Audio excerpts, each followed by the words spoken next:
Hello, ladies. Hello. Do you guys remember this song from like the early 90s? I think it was Fresh Prince of Bel-Air. Parents just don't understand. Yeah. I feel like Mina can so relate to that. She's like, oh, my parents just don't get it. So this whole idea of like parents just being involved or actually having control over what career paths their children decide to study. In my personal case, when I told my parents that I wanted to study theater arts, I think they were just like, okay, whatever. I know they were a bit stricter on my older siblings, but I think when it got to my turn, they were just like, study whatever you want. And I do think that wanting to be in control, it comes from a good place.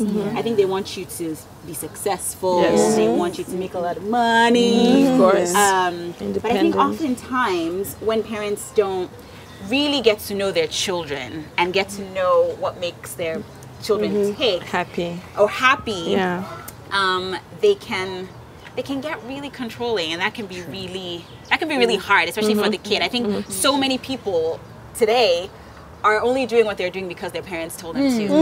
And that's why you see a lot of people switching careers later in their lives, because they're like, I've done that for years, I'm not doing that anymore. I was a lawyer and now I'm going to study acting or whatever the career might be. What has your experience been like in terms of what you wanted to study and how your parents got involved in that? For myself, I think I have a similar experience as you, because j'ai commencé le théâtre à l'université. Donc, du coup, j'y allais après les cours et ça se passait bien. Et c'était pas visible, en fait, que je faisais une carrière, que j'allais continuer dans le théâtre et tout ça. Et même pour moi. Et donc, oui, tu vas au théâtre universitaire, même quand il y avait des tournées et tout ça, c'était sérieux. Et j'ai fait un concours pour une école de réalisation aussi, pareil, que j'ai préparé à l'atelier théâtre. Et donc, comme ça, voilà, comme ça venait tout naturellement. Parfois, j'étais réalisatrice, parfois, j'étais devant la caméra, derrière. Mais je travaillais en tant qu'assistante de production dans mon école. Donc, je travaillais et ça ne faisait pas artiste, surtout que je n'avais pas l'air, un look d'artiste particulier et tout ça. Et finalement, au fur et à mesure, je pense que ça a commencé à se préciser. Je ne faisais pas autre chose. C'était soit devant, soit derrière, etc. Et oui, je peux dire que franchement, mes parents m'ont beaucoup... j'ai la chance d'avoir une famille, des parents qui sont d'abord contents que leur enfant soit heureux. Franchement, et je vous remercie. J'apprécie maintenant la chance que c'est. Parce que quand je vois d'autres qui se cachaient pour faire ce qu'ils ont à faire et tout à coup, ton père, ta mère découvrent la télé et c'était la grosse crise. Moi, j'ai jamais eu ça. C'était vraiment moi, j'ai pas vécu la même expérience que vous, parce qu'effectivement, quand j'étais plus petite, depuis que je suis toute petite, j'ai toujours voulu être dans le monde de l'audiovisuel, le monde de la mode et tout ça. Et je me rappelle que vers l'âge de 12 ans, 13 ans, il y a un photographe qui m'a approché, qui m'a dit on aimerait te prendre pour une publicité. Alors toute contente, je suis arrivée voir mon père. Je dis papa, s'il te plaît, est-ce que je peux faire la pub? On me dit que je peux gagner de l'argent. Il dit quoi? Pas question. Tu ne feras pas de photos, tu ne feras rien du tout, tu iras à l'école. Je dis mais papa, c'est juste pour le fun. Il dit non, pas question. Tant que tu n'as pas ton bac, je ne t'autorise pas à faire quoi que ce soit. Alors pendant des années, je recevais des offres. J'ai dit je ne peux pas parce que je sais que mon père va refuser. Et je lui ai donné son bac. J'ai eu le bac et dès que j'ai eu le bac, il ne pouvait pas forcément dire grand-chose. Donc j'ai commencé par faire des castings et au fur et à mesure, je me suis plus ou moins imposée parce qu'il savait que j'avais envie de le faire. Aujourd'hui, ce que je trouve, c'est surtout le problème des parents, surtout en Afrique, c'est l'appréhension qu'ils ont d'un métier ou d'une carrière qu'on voudrait faire. Quelque part, je dirais qu'il est important quand même que les parents puissent avoir la main mise au début, sur l'orientation d'un enfant. Il est très important, et je le ferai pour mes propres enfants, il est très important de pouvoir aller à l'école et d'avoir une base. Après, tu peux faire ce que tu veux, mais au moins, il faut obtenir cette base.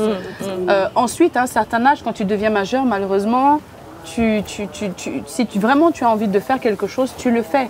Et tu es plus ou moins obligé de t'imposer vis-à-vis de tes parents. Parce que si tu laisses tes parents t'orienter quelque part et à un moment donné, quand tu vieilliras, tu te retrouveras à regretter de ne pas avoir fait ce que tu voulais faire. Donc, quelque part, il est important que les parents puissent avoir puissent orienter l'enfant, le guider Mais le laisser à un moment donné de se voler de ses propres ailes, parce que c'est tout ce qui importe. En fait. Voilà. What I usually say is that, like, we spend our time, like maybe 80-90% of our time at work and whatever. Yes, so we better be happy with what we chose to do for a living. So I totally relate to what happened to me now, because I had the exact same experience with my mother. I think I was like around 21, and I was about to finish my business school, and I wanted to do a fashion designing school. So I was like, I was already trying to figure out, okay, which school, which city, whatever, which country, and thinking about doing some fashion line one day. So I was planning that, and my mother said she wasn't into it. Yeah, she wasn't into it. So she brought me to that uncle, very old uncle, Good one. very old uncle, and she said, oh yeah, since you want to do this, ask your uncle and whatever. And I explained my plan. I explained, okay, this city, this school, this school I found, and I want to do this and that. And he said, okay, why? Can you explain me why do you want to do this and whatever? So I explained him my plan of doing a fashion line one day. So I wanted to know how to design and whatever. Yeah. He was listening attentively, and he's like, well, that sounds like a nice plan. And my mom didn't say anything until very years after.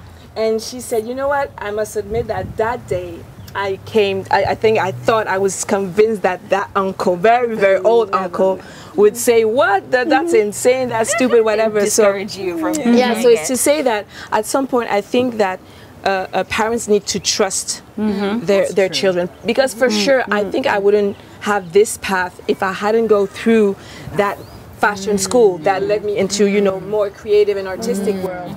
And so I mean, I thought that, okay, I was about to have my degree, so I was like, okay, well, I already have that degree on, coming on, so I think I can do whatever I want from a creative point of view. And it's because I had a plan. So, you can have dreams or whatever, but when you need to have a plan, And so I think that's what reassured that old uncle, beside the affection of my mother being protective and everything. So I think parents should definitely let their children be responsible somehow of their path, of what they want.